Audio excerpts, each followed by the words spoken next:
బట్టలకు ఉన్న మురికి పోవాలంటే షాపుకి వెళ్ళి ఒక నిర్మా ప్యాకెట్ కొనుక్కొచ్చి ఆ మురికి వదిలించవచ్చు.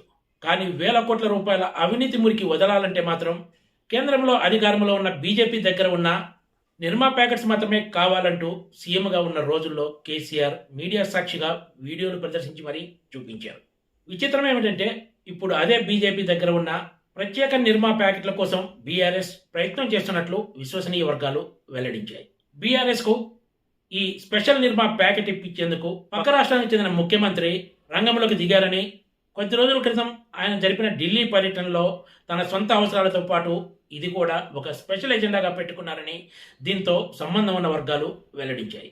వచ్చే లోక్సభ ఎన్నికల్లో తెలంగాణలో బీఆర్ఎస్తో పొత్తు పెట్టుకోవడం వల్ల కాంగ్రెస్ అవకాశాలను దెబ్బతీయడంతో పాటు రెండు పార్టీలు కలిసి పోటీ చేస్తే ఎక్కువ సీట్లు వస్తాయంటూ ఆయన తన వాదన ఢిల్లీ పెద్దల ముందు వినిపించారు. అయితే వాళ్ళ నుంచి ఎలాంటి స్పందన వచ్చిందనేది మాత్రం బయటికి రాలేదు.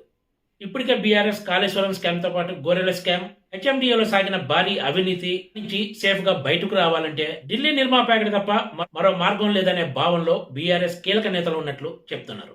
ఇంకా రాబోయే రోజుల్లో వెలుగులోకి వచ్చే ధరణి కుంభకోణాలు, ఐటీ పరిశ్రమల శాఖలో జరిగిన అవినీతి వెలుగు తీయాలంటే రేవంత్ రెడ్డి సర్కార్ 5 ఏళ్ల సమయం కూడా సరిపోదంటూ ఒక అధికారి వ్యాఖ్యానించారంటే పరిస్థితి అర్థం చేసుకోవచ్చు.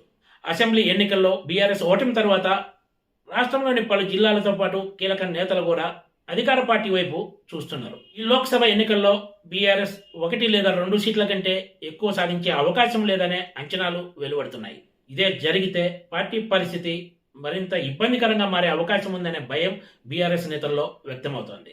ప్రస్తుత బీఆర్ఎస్ పరిస్థితి కాళేశ్వరం ప్రాజెక్టు లాగానే ఉందని, కాళేశ్వరం ప్రాజెక్టులోని కీలక డ్యాముల పునాదులు ఎలా కదిలిపోయాయో ఇప్పుడు బీఆర్ఎస్ పునాదుల పరిస్థితి కూడా అలాగే ఉందని ఆ పార్టీకి చెందిన సీనియర్ నేత ఒకరు వ్యాఖ్యానించారు. 10 ఏళ్ల అధికారంలో ఉన్నా కూడా అటు కేసీఆర్ ఇటు కేటీఆర్ పార్టీ నిర్మాణంపై ఏమాత్రం దృష్టి పెట్టకపోగా తమ ఇష్టానుసారం చేసుకుంటూ పోయారని, రాబోయే రోజుల్లో దీని ఫలితం అనుభవించక తప్పదంటూ ఆయన అభిప్రాయపడ్డారు. ఈ భయంతోనే బీఆర్ఎస్ నేతలు పక్క రాష్ట్రానికి చెందిన ముఖ్యమంత్రితో ఢిల్లీకి రాయబారం పంపారని చెబుతున్నారు.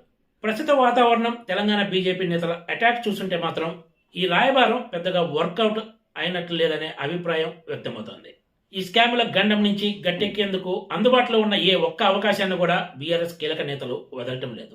అన్ని రకాలుగా అన్ని మార్గాల్లో వాళ్ళు తమ ప్రయత్నాలు చేస్తూనే ఉన్నారు.